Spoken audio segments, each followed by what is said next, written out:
Hello hi welcome to my YouTube channel home science Darpan में आपका सभी का वेलकम है। हमने इस क्लास 6 से सीरीज़ स्टार्ट की है। क्लास 6 और 7 की सीरीज़ कंप्लीट हो चुकी है। उसी सीरीज़ में हम आगे बढ़ते हैं और 8 क्लास है। आज 8 क्लास की देखते हैं हम।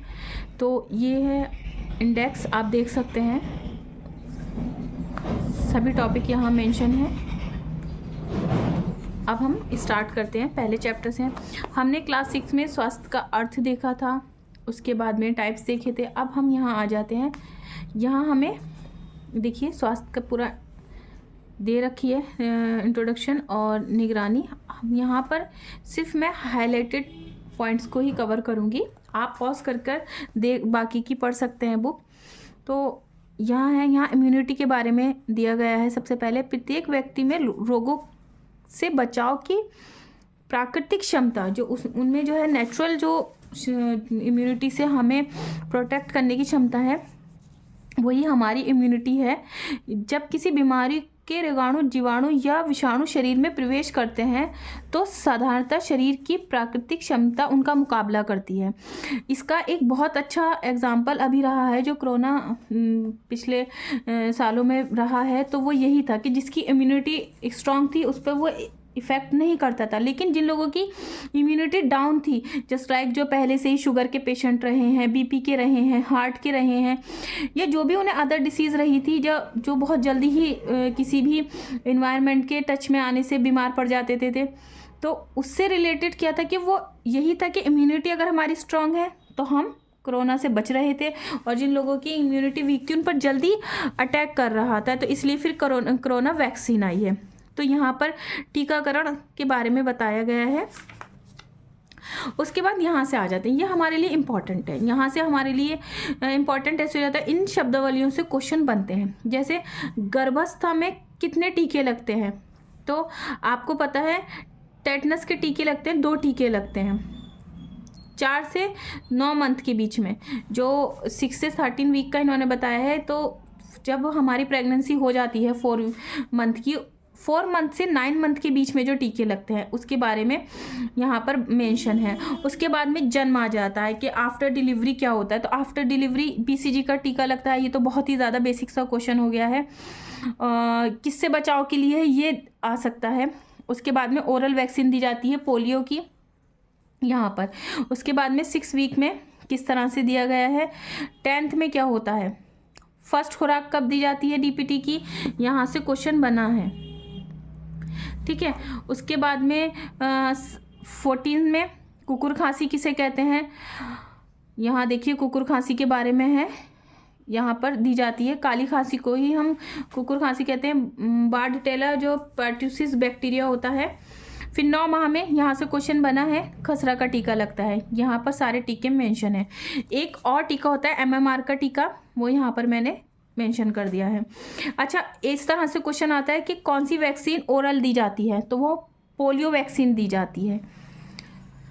उसके बाद में आ जाता है माल न्यूट्रिशन, कुपोषण, क्वाशियोकर और मेरेस्मस, ये प्रोटीन से होने वाली डिफिशियंसी पीईएम में हम इसे काउंट करते हैं। इसमें क्या होती है, ग्रोथ रुक जाती है। क्वाशियोकर में मून फेस हो जाता है, स्किन पर रेड स्पॉट पड़ जाते हैं। जब हम आगे इसकी डिटेल पढ़ेंगे तो ये वहाँ पर पॉइंट में डिस्कस करूँगी। फैटी लीवर हो जाता है। उसके बाद में आ जाती है प्रोटीन की हम कमी को दूर कैसे कर सकते हैं। तो हम अपनी डाइट में प्रोटीन रिलेटेड सब चीज़ें ऐड करेंगे, तभी हम इसकी कमी को दूर कर सकते हैं। इसके बाद नेक्स्ट आ जाता है रिकेट्स। रिकेट्स के बारे में है, किसकी कमी से होता है, डी और कैल्शियम की डिफिशियंसी से होने वाला रोग है। ये आप सब देख लीजिएगा, मैंने यहाँ पे RDA 2020 मेंशन किया है। मेल और फीमेल के लिए 600 IU है, और प्रेग्नेंट और लैक्टेटिंग के लिए भी यही है। उसके बाद में ये टोटल है, आप देख लीजिएगा इसका कि सब दे रखा हुआ है, इसको आप पढ़ लीजिएगा पॉज करके। अब नेक्स्ट आ जाते हैं एनीमिया। एनीमिया किसकी कमी से होने वाला रोग है, आयरन की। अब यहाँ जो मैंने ये लिखा है कि मेल के लिए आपको 19 mg पर डे चाहिए, फीमेल के लिए 29 mg, प्रेग्नेंट के लिए P4 प्रेग्नेंट मैंने करा है 40-100 mg और लैक्टेटिंग के लिए 23 mg। अच्छा, यहाँ से एक क्वेश्चन बनता है जो इंपॉर्टेंट हो जाता है कि 16 से 18 ईयर्स की गर्ल्स के लिए, क्योंकि आयरन जो है वो लेडीज़ के लिए, जो हमारा फीमेल कैंडिडेट्स होते हैं उनके लिए बहुत ज़्यादा इम्पॉर्टेंट रोल करता है, क्योंकि पीरियड्स होना, इन सब में हमें आयरन चाहिए ही चाहिए। तो 16 से 18 के लिए इंपॉर्टेंट हो जाता है। आप इस पे इंपॉर्टेंट मार्क्स कर लें तो हमें 32 mg चाहिए, और 13 से 15 अगर एज के बारे में आता है तो 30 चाहिए। ये मैंने गर्ल्स का बताया है। उसके बाद आप ये देख सकते हैं, और ये क्वेश्चन आंसर्स हैं इसके, आप यहाँ से टिक कर लीजिएगा। देखिए ये है यहाँ। उसके बाद में स्वच्छता से रिलेटेड है, हमने पिछली में भी स्वच्छता देखा था, क्लास 7 में भी। तो अब यहाँ पर उसको थोड़ा आगे बढ़ाते हुए कि स्किन की सफाई, हमें स्किन की सफाई कैसे करनी है अपनी, है ना। माउथ की सफाई कहने करती है।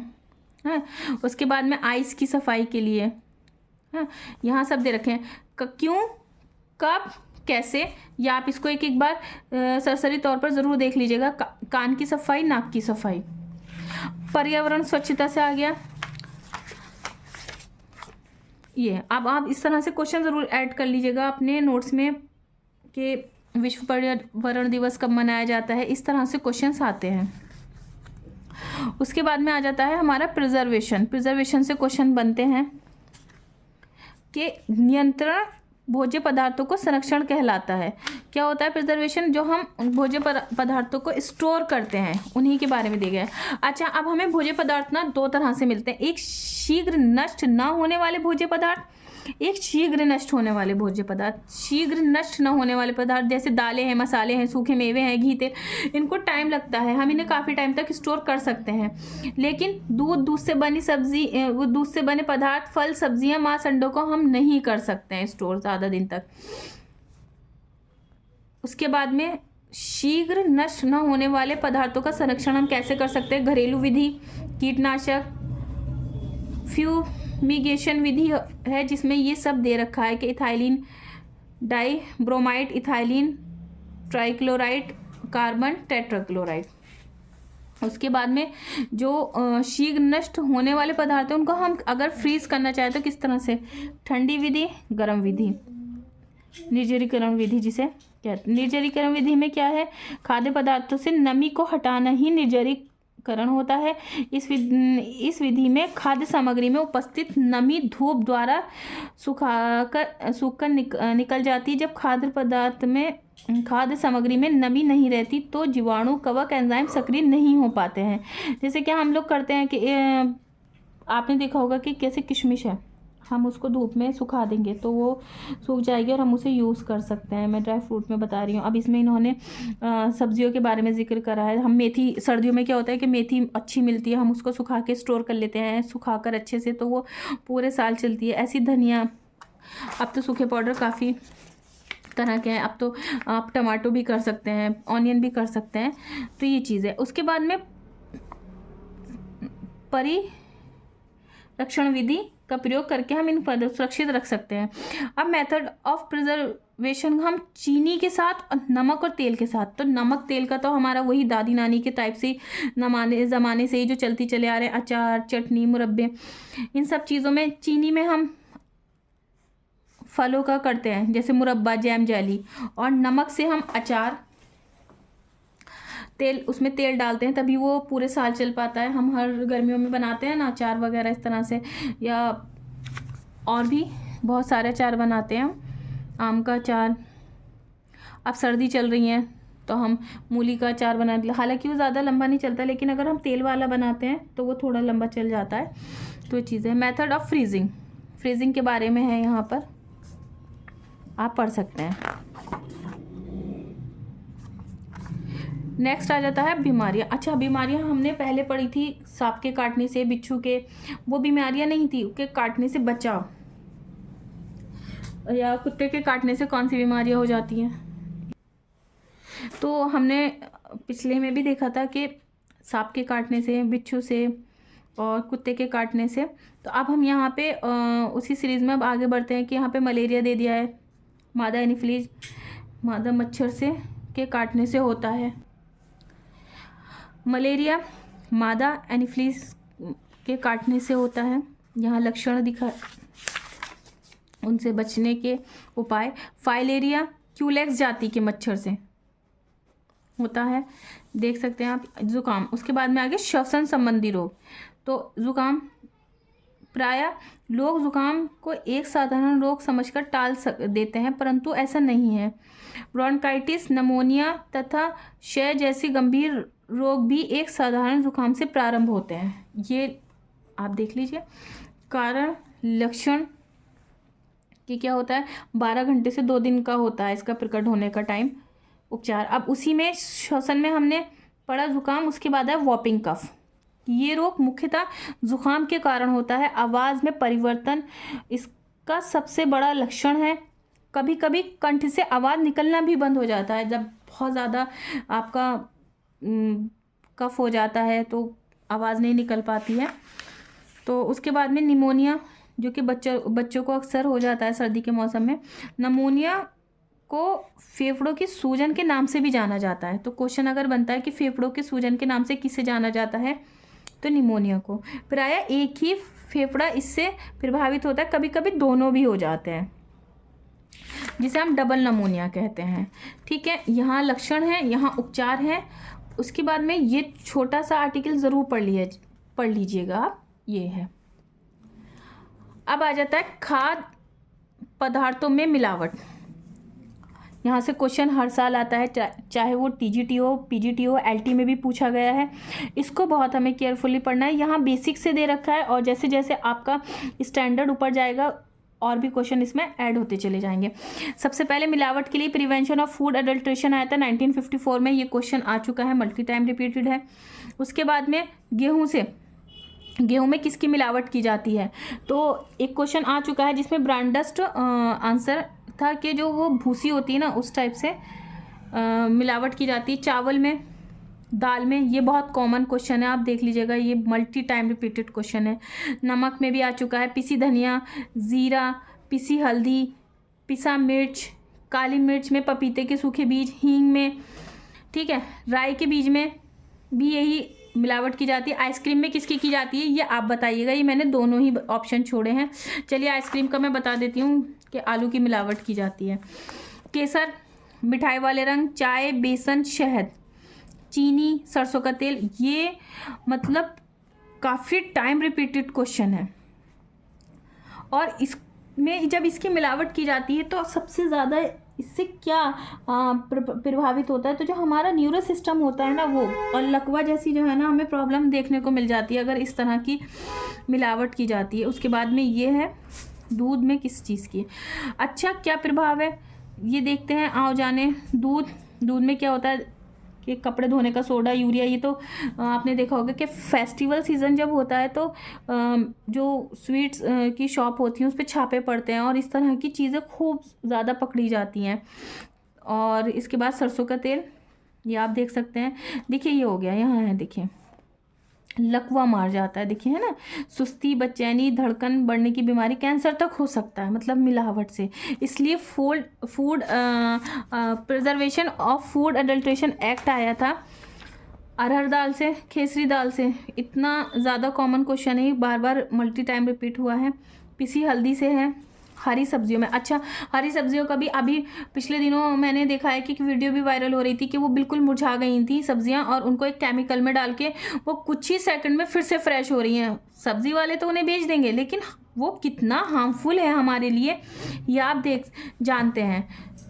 उसके बाद में यहाँ कुछ पहचान के लिए बताया गया है कि असली शहद की पहचान, तो ये आप देख सकते हैं। मक्खी शहद में गिरने पर निकल जाएगी, शहद में अगर गिरेगी। रुइयाँ कपड़े की बत्ती शहद में भिगोकर जलाने पर जलने लगेगी। आँखों पर लगाने पर जलन होगी, आँख में से पानी आएगा। और कुत्ते को यदि खिलाया जाए तो वो कभी नहीं खाएगा शहद। असली शुद्ध की पहचान, शुद्ध दूध सफ़ेद, स्वादिष्ट और दूधिया होता है। मलाई आती है।